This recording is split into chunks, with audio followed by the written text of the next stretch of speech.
Izikhulu zikahulumeni eLimpopo zihlola umonakalo owenzekile kulesi sifundazwe esihlaselwe yizikhukhula.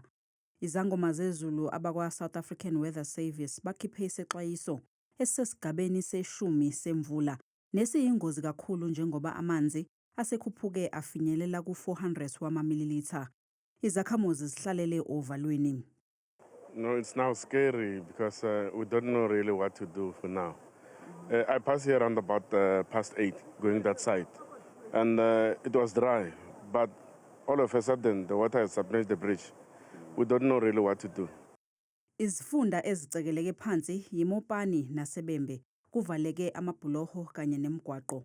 Bayi-11 abantu asebeshonile. Uhulumeni wesifundazwe ubambe isithangami sabezindaba esiphuthumayo namhlanje. In terms of the death, Mr. Ramakwe, when we add these two, it now gives a total of 11 from December to now. I hereby, on behalf of the people of Limpopo, extend my deepest condolences to all the families who are grieving today during this tragic period. We mourn together, and I believe as a proud province, we will rise together.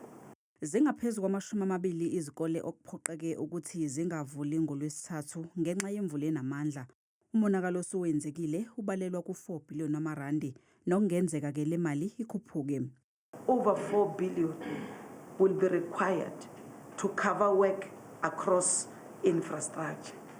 However, I must emphasize that these figures just remain provisional because we have not yet assessed certain areas which are very difficult for us to can even access.